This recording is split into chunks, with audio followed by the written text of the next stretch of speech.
we got a lot of we got a lot of things going on today. Let's see. Oh boy. Let me see something. Okay, okay. I did watch this. So now I actually created like, oh, okay. Let's see. Damn, I thought I put in. Okay, let's talk about this right here. I actually want to talk about this real quick, right? So, you know what's so funny? Sometimes I usually walk from my job to Soho. Like I walk from my job to Soho, right?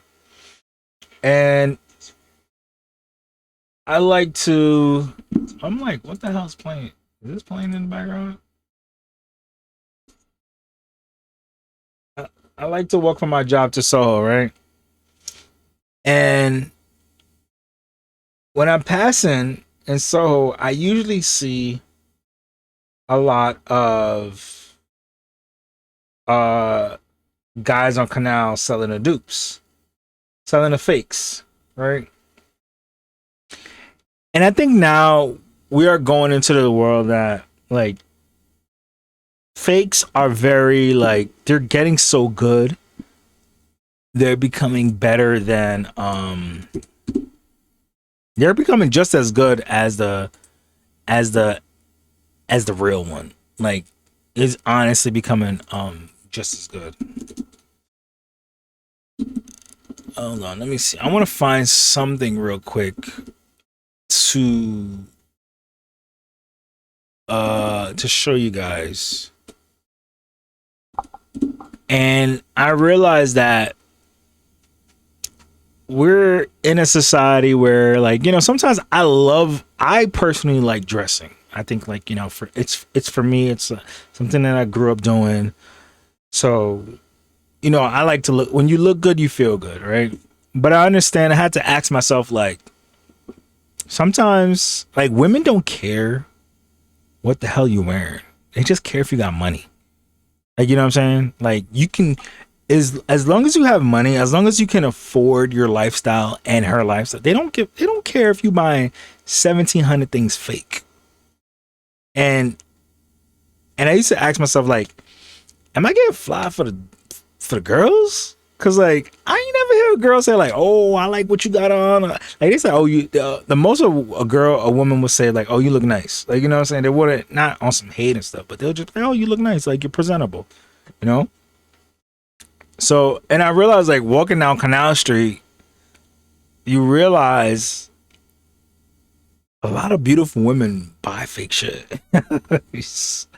Like I never heard another woman say, "Oh, you know what? She got a fake Louis bag, or she got a fake Goyard, or whatever the case." Like, it's like who cares? Like you, like another woman. I don't know. Maybe I'm not in the loop with the conversation, but it's just like so.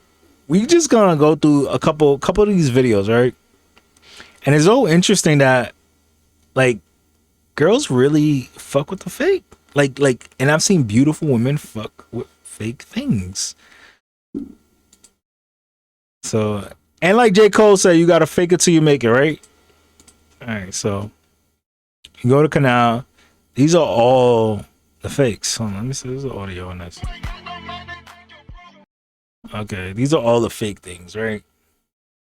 Like these are common, like, and it's not like oh crazy pieces, but these are just like little pieces, like you know, a little YSL. Like these are bags that if you wear it's like every day, like nobody gonna really question, like, oh, your Chanel. You know what I'm saying? Like these is like common Chanel. These are common pocketbooks. But it's just like I realize now that it doesn't matter. Like it really doesn't matter. Like like it just doesn't matter anymore. Like you know what I'm saying? Hold on, let me see. Let me see if a girl. Okay, hold on, let me see. Part of New York City, Canal Street. Let's go to my literal favorite part of New York City, Canal Street. Took the subway and immediately there were bags out. But I honestly recommend finding the little Asian lady with the pamphlets. They always have the hat. Typically they give you better discounts. Then you literally follow them around the city. I know it's scary, but I promise it's legit. You fight for a little bit about price, and I mean literally, you need to be at half of what their first offer was. And then you've secured the freaking bags. So should I do a haul on everything I got? Let's go to my. Like, think about it. Like, okay, hold on. Let me go back. Let's go to my. Let me actually look at. Let me look at her profile real quick, right? Kylie Mensash. Okay, let me see how she look. Oh, she got a boyfriend now, but like, she's the average white girl. Like, you know, like, okay, but I see drop dead gorgeous women just buying fake bags. Like, they really don't care. Like, it really doesn't matter. Like, nobody's gonna question anybody on this. No, like, this is common. Maybe you might get a second look about this because this is not in style now, but nobody's gonna question you about these bags right here. Like, you know, the glasses. I ain't never seen nobody. Yo, let me see what glasses you got going on. Like, these are common things that, and I'm realizing like these things don't even matter anymore. Like, if you got it, cool. If you don't, you can go to Canal and get a dupe, or I guess a fake, or whatever the case is. So this brings to the story about the video that we're going to go on. Right, I stumbled upon this video. I didn't watch the whole thing, but I watched a little bit of it. But it kind of gives more of an explanation how dupe culture. You know what I'm saying? So let's go. There's a trend going on social media, but it's spilling over into real life too. LARPing, or live action roleplaying. Not the medieval cosplay. I knew LARPing was a thing for like, you know, like anime type things, but I didn't know LARPing, like, it became a thing like this. Hardcore. This is why you could say we're in the Matrix. But basically the act of making fun of the influencer world while also participating in it. The posts about it are massively popular, 1.8 million likes. But it ties to a bigger trend that we're seeing about all of the consumption we have. The knockoff brands becoming the most popular brands. The duplicate replacing the original. The advent of luxury with this new premium boring that makes the world go round. In this video, we're going to talk about it. We're going to dive into why this LARPing trend came up. We're going to talk about why this actually happened. And luxury consumption over the last few years and where it went wrong. The rise of the dupe economy, how influence around buying expensive things has shifted. And then we're going to talk about the brand recipe and brands that are executing this well. We're succeeding inside this economy where we're more price conscious and realize you can get these aspirational items for a lower cost. And I'm going to end with the playbook. If you are a marketer, are developing a brand, and you're working in this niche, how do you position to actually succeed? So whether you're a consumer or a marketer, I'm just interested in how these trends are shifting the world around us. Let's lock in. So first, how do we get to this How to LARP Like a Pro series? How do we get to everyone saying, oh, I'm going to buy replica Lamborghini car keys? I didn't even know they had made replica Lamborghini car. Like, I didn't even know that was a thing, to be honest. Like, I really didn't know. Like, this is how I, like, the fake it till you make it is at a different level. Like, there's levels to this. And I didn't, like, to me, it's like, if I don't got it, if I can't afford it, I'm not going to fake it. I'm not going to, or I'm going to just wait to get it. Online. I'm going to visit a local car dealership just to take pictures. Turo the Maybach, the course seller LARP, but now brought as They say this is a big thing in Miami, like the fake an culture. activity to show up on feeds. I do appreciate the empty designer bags from Etsy. So it started with everyone was marketed luxury, especially in COVID and after. It was the first time online there were lots of people talking about these brands. People were introduced to Rimowa suitcases. Goyard was taking off in popularity, a lot because of its dupes, which we'll talk about later. People were really into lifestyle influencers. When everyone disliked their life or was in lockdown, they were looking to other, more interesting lives. Social media and video especially exposing us to rich people who'd never really been online like that before. And it was different than watching the Kardashians on TV because it seemed like people just like us. It seemed like they were just spending more on those things. And this led to a lot of consumption. Luxury brands have raised their prices and their sales have gone through the roof. That's one thing I would say. Like, sometimes, like, I remember before the pandemic, I got a Balenciaga shirt for like, it was like a 3 and change or whatever, from the Balenciaga shirt for my birthday, like way before. I mean, like probably like 4 years before the pandemic. Like, it was going up in pricing, but not like $1,000 for a t-shirt. That was like only like more like Louis. Like, if you're getting 1,000 for a shirt or whatever, like not even 1,000, but it was like more on the like 700 and up. because it became normalized to buy these things that really only the 1% should be purchasing. There is no world in that if you are not in that bracket of consumer, you should be buying a suitcase that is over $1,000. But people do buy them. In my friend group, we refer to it affectionately as the Ramova effect, because it then had this fallout. People spent this money on these luxury items, and then they realized that they weren't worth it. Ramo is the perfect use case because anyone who's actually... I could definitely attest to, I honestly could attest to buying something expensive, and then it's just like after, like that has honestly become a thing for me for sneakers, right? I don't even remember the last sneaker that I bought. I think it's been a couple months. Like I'm only buying sneakers that that are comfortable on my feet now. Because if they're not comfortable, it's just like I'm not like, even when it comes to Jordan, maybe ones, because like you spend $200 on a Jordan. I have a lot of sneakers, so I was like, I'm not gonna wear all of them, and it's just like I have to dress up for work anyway, so it's just like I cut down on my spend. Like it doesn't give me that fulfillment anymore.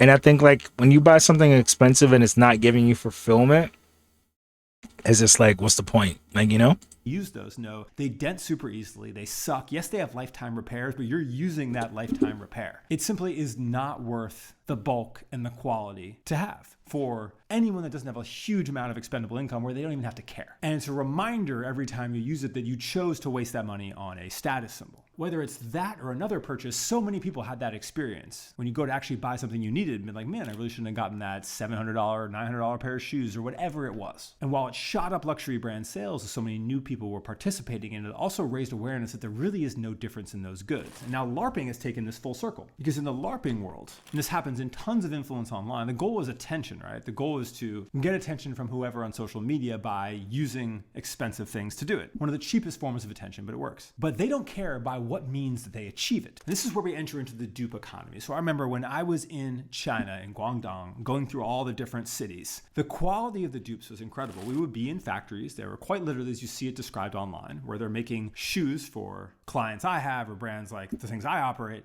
on one side of the warehouse. On the other side of the warehouse, they are churning out Yeezys or whatever. And then there.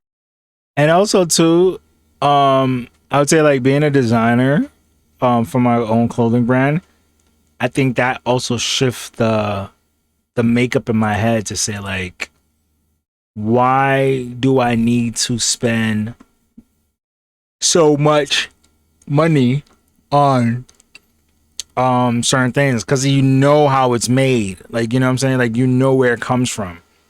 So it's just like, does it really make sense to spend on that? Like, and especially for me now, as I'm getting older, I want a unique piece. I'm just looking for pieces that like not everybody have, and like that is the enjoyment of fashion for me now.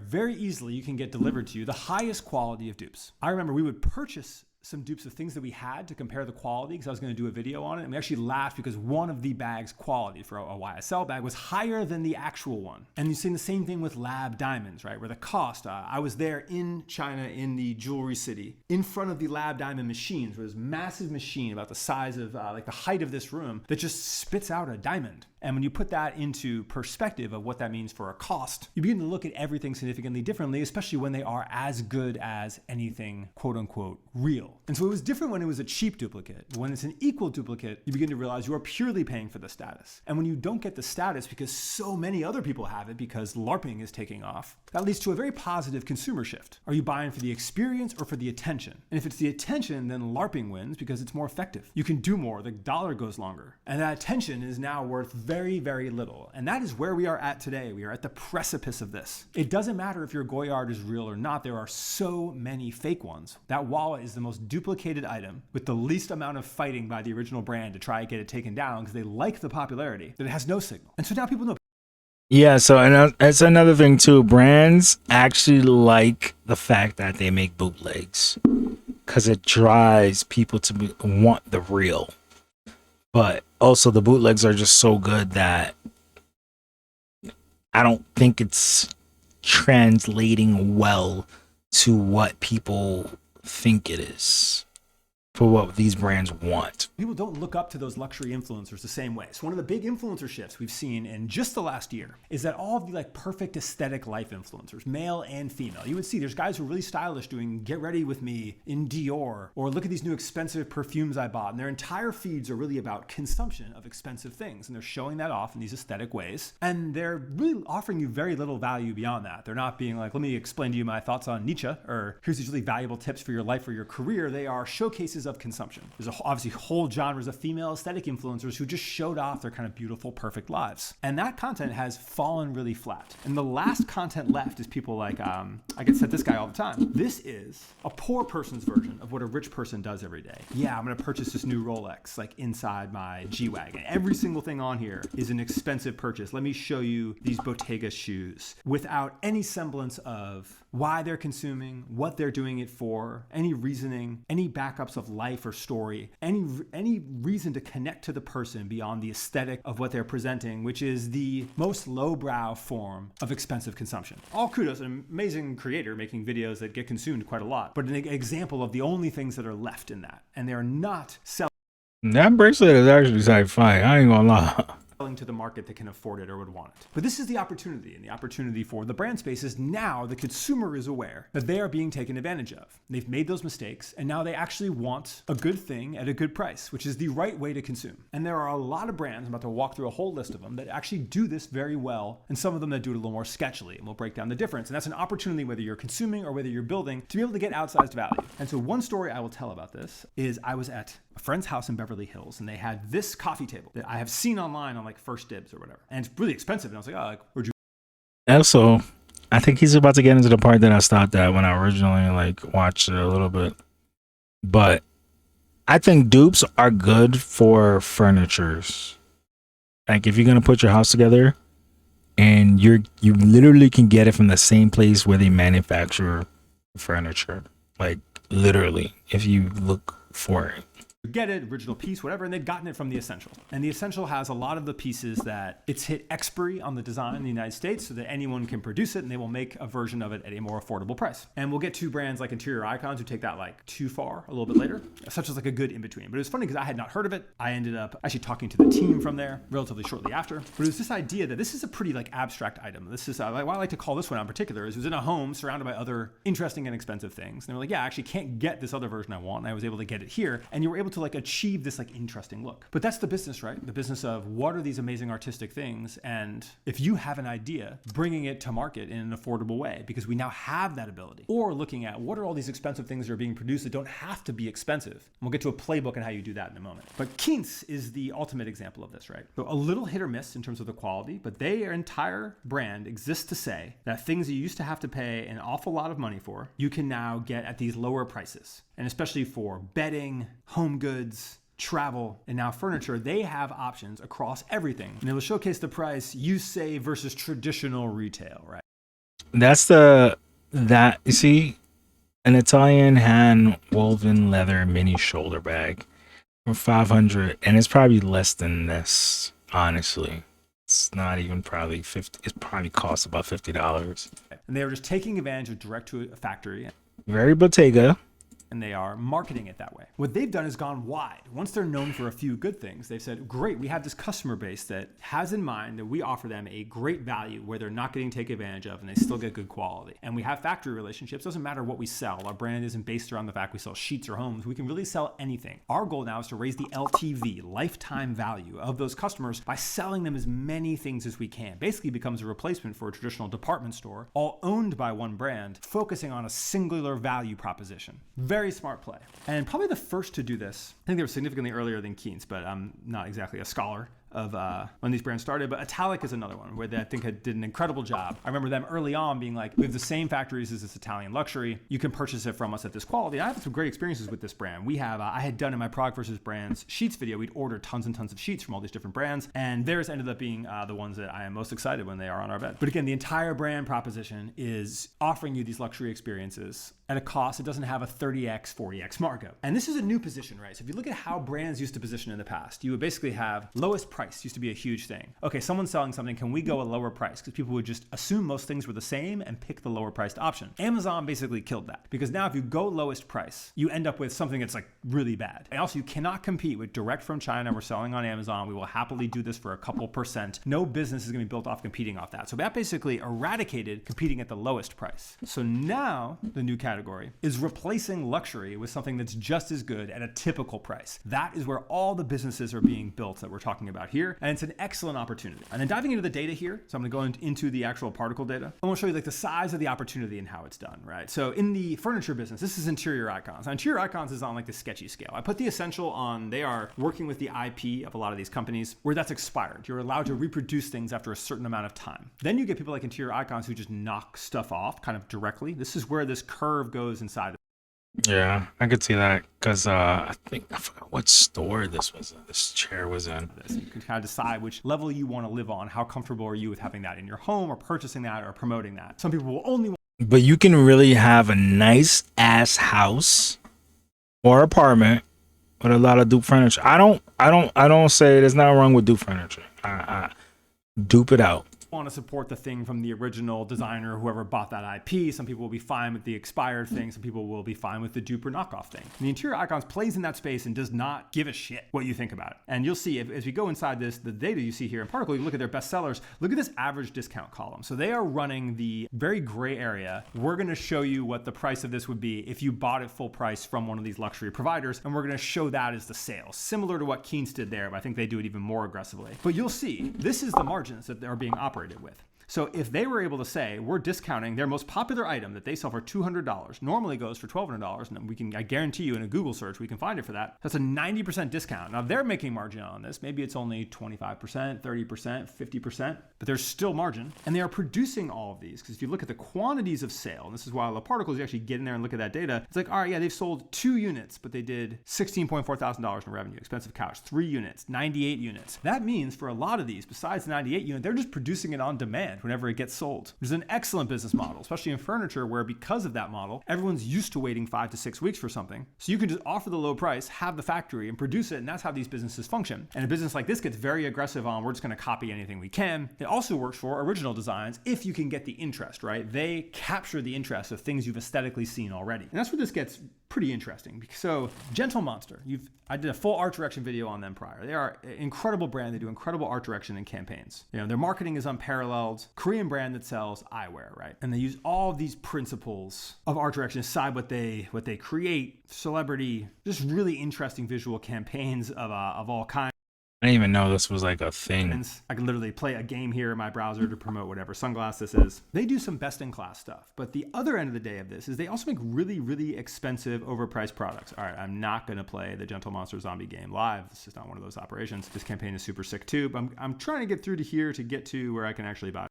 It's actually getting to the point. I guess it's a different IP when they make furniture, which I personally didn't know that, but if they're allowed to make these furnitures in like, you know, overseas and stuff like that, and give it at a cheaper price margin, because like sometimes when you order furniture, of course, like he just said, like it can take about like anywhere from 2 to 4 weeks, like, you know, depending on what it is.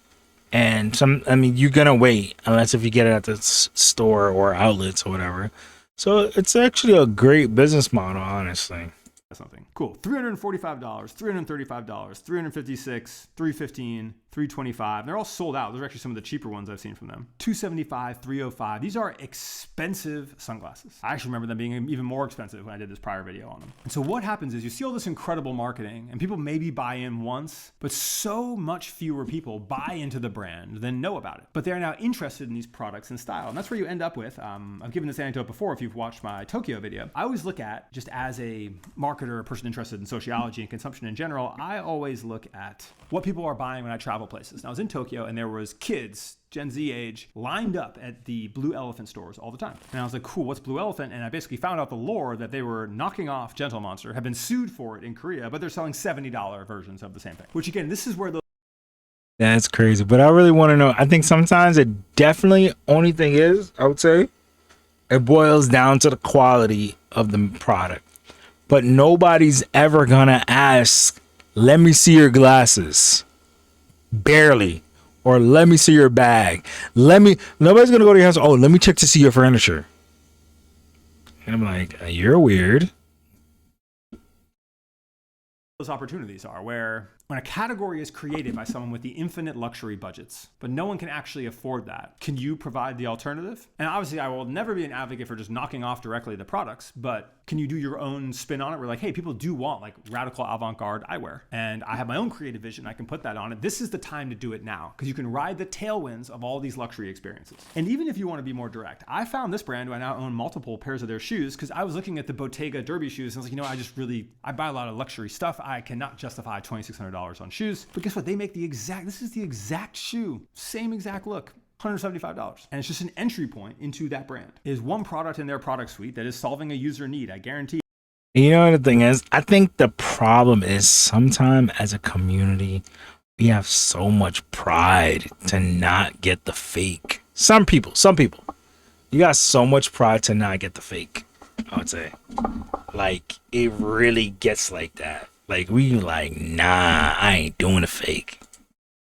But when it comes to other races, they don't give a heck. They don't care. Yeah, I'm one of many people who've come into that brand through a Google ad looking for the Bottega shoes and then being like, oh, is this brand up to any level of quality? And look, and they're great. $165. Great cost for this. And you'll see the volumes they're doing, right? I'm in Particle, 241 this month, 146 this month. And just quick shout out to Particles. They did sponsor this video and all the things you can do in here, right? You can check those prices, check those volumes, see when they introduced it, sales over time, how often they're running a sale. Like they just launched this, like a final sale here for Memorial Day. It'll break you down their website changes, how they price, what discounts, what colorways sell. You can literally do kind of competitive analysis. So if you were thinking of launching something in the shoe niche and you wanted to look at whether you were looking at the Bottega sales, whether you're looking at this is the data that allows you to make some of the decisions about if the volume is there to be able to do the things you want to do, and then how they're marketed from there is an excellent piece of software. You can learn more about it now in the description of this video. We'll also link to your Claude or ChatGPT, so you can just search or ask and it'll just bring up the data directly from in here, so you don't even have to do the browsing that I'm doing as well. So that's the foundation of a playbook, right? Whether you have an existing brand or you work at a brand or you're thinking about one, now that we understand the consumer habit, like where's the alpha? Find price alpha and lay into it. What do I mean by price alpha? If someone is doing a 20x markup, the Bottega shoe, great example of a 20x markup, probably more. It does not cost them $2,600 to make that shoe. Maybe at an absolute maximum, it costs them $130. Probably less than that.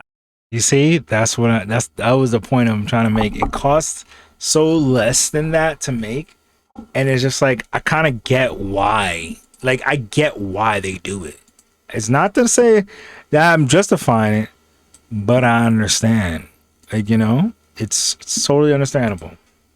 But I'm going to assume the highest qualities of leather and it was put together by a tiny Italian man who makes the maximum wage of the country. That 20x margin is your opportunity, because then you can still get a normal 4 to 5x margin and have a very healthy business. And now in something like furniture, etc., when you see that and you look at, cool, if something higher ticket, you're buying a couple $100 chairs, a couple $1,000 couches, whatever it is, you may be more comfortable with a 30% margin, 20% margin, 50% margin, which is way different than a multiple, because you don't have to have the cash. You can actually make it on demand. That becomes an interesting playbook. You have to find where that alpha is. We've looked at sunglasses, we've looked at shoes, we looked at furniture. That's already been done on a lot of these. But where are you seeing things that every time you're overcharged on something and be like, man, could I solve this? Because I guarantee that trip to Guangdong, you probably can. And then the biggest secondary point is don't just dupe, do it better. That's what we see in all this economy. Some of these italic sheets we got, when I tested them versus Frette and shades of that nature, were better at a fraction of the price. So the goal is not to duplicate something, it's to make it better. Like if I was doing that Bottega shoe, that's a dead ringer, and maybe that's a useful SKU for them to bring stuff in. But I'd be just as excited to have that like in a dark navy or a gray or something interesting. Couple changes, a clear sole on those, the way they did those, a cold wall Doc Martens. There's some ways you could actually play into that. I think it'd be really interesting. Now all of a sudden, again, your ideas start to spin. Oh, I can put my design on this. I can make this unique. I'm using this as a basis, knowing that there's a consumer group there, but I can have my own unique product. And then your goal is to prove it. If you're making something at a cheaper price that is just as good, prove it. Do comparisons. Have influencers do it. Have you do it. Cut those things open. Get testimonials from people. Come through on your...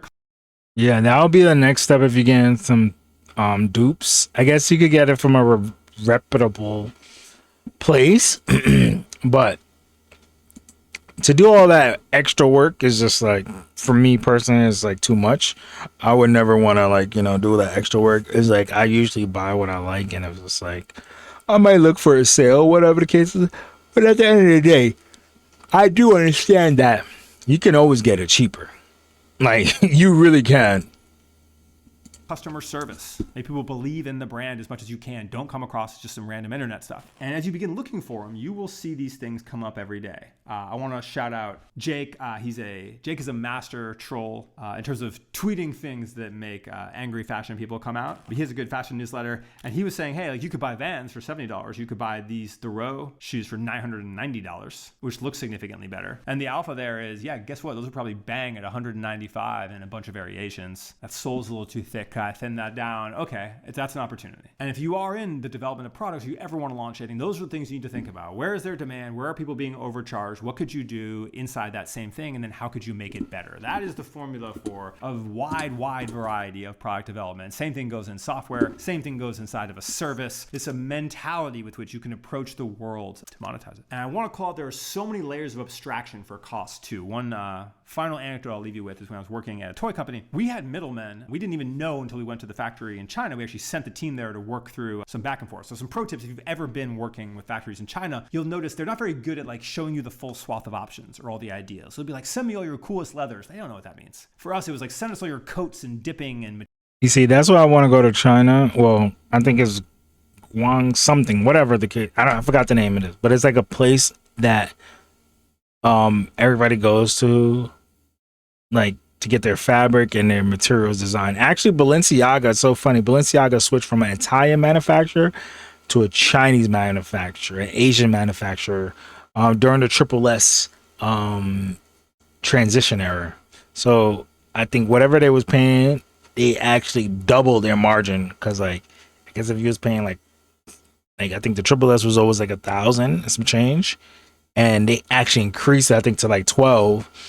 But they actually making it more cheaper, because like, you know, they have different labor laws and stuff like that too. So just interesting. Like, this is very informative, I would say. Materials, we can make like a cooler looking plastics, and we'd get like a handful of stuff, but it wasn't really doing it justice. But then you'll send somebody there, you'll be like, take me to the place that you get the leathers, or take me to where the plastics are made. And all of a sudden you'll see all this amazing stuff they just will never think to send you. But in that trip, we discovered that middlemen, right now people use brokers, help them find factories, whatever. We're actually marking up the invoices, and it was so little, we had thought we had good cogs, but in reality it was getting double marked up by a middleman you didn't even know about. We discovered like on invoices in that trip. And I basically say that entire anecdote to tell you that there are so many layers of abstraction in products that you do know of too, that you may be surprised what the actual costs and margins are once you get down there and see the factories and see how things are produced and see what the materials are. And your goal is to uphold a standard of quality, not to go to the cheapest thing or the worst thing, but to look at, can I replicate this luxury end of it with innovation, with production, with understanding where cost goes, and be a student of it. And that is where a lot of these businesses you see right here that I went through are making their advantage right now. If you want to talk more about this, if you have any questions about any of this in general, I'm always workshopping any of this on the community calls. We'll link that down below. You can check out Particle if you want to do research inside any of these niches, and I will link them there as well. And as always, thank y'all so much for watching.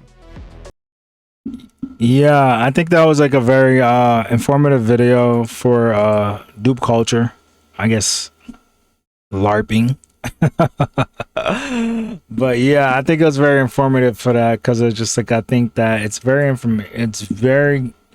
a lot of information to take down and just understand, like, you know, how all these things really work, because it's just like, sometimes not everybody really knows. And on top of that, it's just oh boy, that's like a couple yawns in already. It's just informational to understand, like, you know, how these products are being like made, how they're also making so much money on the back end, how the middleman, because I do have, like, with my designer, I mean with the person who crafted my hoodies, I do have, I guess, a third party that is like a middleman that did all the talking to the designers and stuff like that. So I definitely would want to make a trip out there. Hopefully 2027 I could go out there and just, like, you know, meet them in person and just see how I could get clothes done better, like, you know. But I also have another thing too.